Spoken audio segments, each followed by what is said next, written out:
Alright, before we start our show today, we'd like to give a big shout out to Sam Seidel. And Kayla Hoover, a.k.a. K Hooves, a.k.a. Hooves. Thank you for liking our page, everyone, and continue to keep on inviting your friends, because the 200th like, whoever refers them and the like itself will get another special prize, so keep an eye out for that, and let's get started. Stay sports smart. Baloun, Ben. Sports! Wow, whoa, wow, wow, wow. Wow, wow, wee, wow. We have 5 players who are hot right now. Yes, and we do. 3 teams that are getting iced. Yeah, let's start with the hot players right now. First player we're going to be talking about, James Harden. He's got 30.5 points a game, 6 rebounds, and 5.3 assists per game in the last 5 games. He's having a great stride right now, and since the All-Star break, he's been on a tear. Next one, David Lee.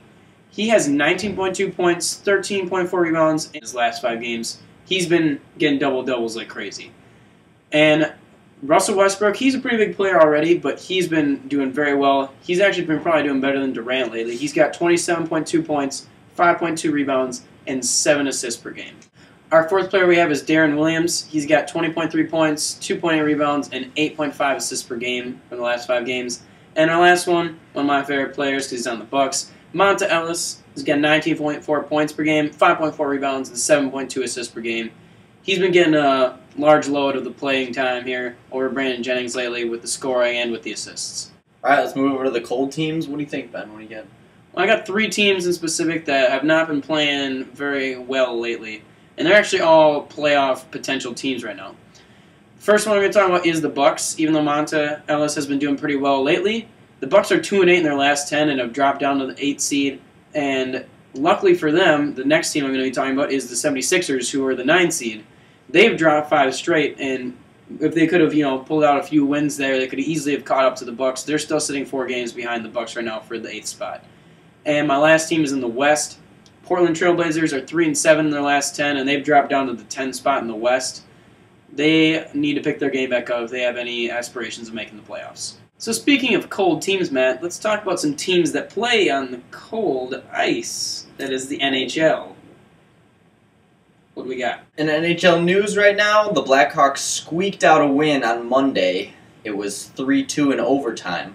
Now I'm thinking the only team right now that is a match for the Hawks right now is the Anaheim Ducks, who just went off a 6-game winning streak, and they were taken down by the LA Kings 5-2. So I'm probably going to agree with you on that. Ducks, they're looking pretty strong lately. All right, next I got some games to watch. On Wednesday we have the Canadiens at Maple Leafs, and then Thursday we have the Hawks at Blues, which is always a good game, and Wild at Coyotes, and then the Red Wings at San Jose. I'll throw it up and I'll throw it down and I'll throw it to you, Ben. It's college basketball time. Hashtag March Madness Nightmare. Let's do this.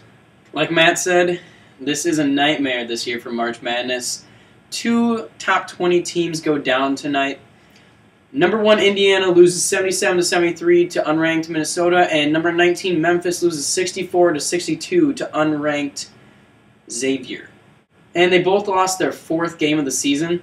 And this is just getting things a little more interesting because you never really know who's able to stay on top, because even with Indiana, that was one of the few teams who I thought maybe was a for sure number 1 seed going into the end of the season here.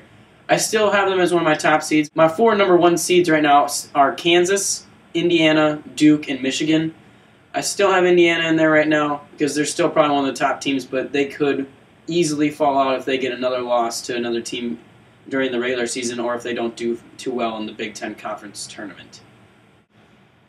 Matt, what do you get when you take 2 geese, divide it by 3, and multiply it by a goldfish? 30. 30-second wrap-up, that's what you get. This kid's majoring in math. Let's do this. Over in Atlanta, Justin Upton is doing magic. He hit a 450-plus homer on Monday. In soccer news, Ronaldo finds the net twice as Real Madrid beats Barcelona in the semis of the Copa del Rey. After a disappointing tournament for Woods and McIlroy, they play a private match, and they supposedly split 1-1. Nick Saban in Alabama offer a scholarship to Dylan Moses, 6'1", 215-pound 8th grader. Dennis Rodman and 3 home Globetrotters go to North Korea for a new show and basketball camp. That's all we got today, folks. Hope you enjoyed our show. If you liked anything we talked about or want to take a look into a little bit more of what we said, anything we pictured or anything we talked about are in the description down below. And make sure to like, comment, and subscribe. And we will see you guys on Friday. Have a great Wednesday, folks. Sports backwards is strops. I love strops. When I say words, the only thing that comes out is sports. Sports, sports, sports. Sports. Sports. The cover of a book is like fine wine, and a fine wine is like sports, because, I don't know, they just go together. And Sports are like your cell phone. They're always with you, whenever you need it. Except for when your phone. Stay sports smart. Baloun, Ben, sorry. Sports!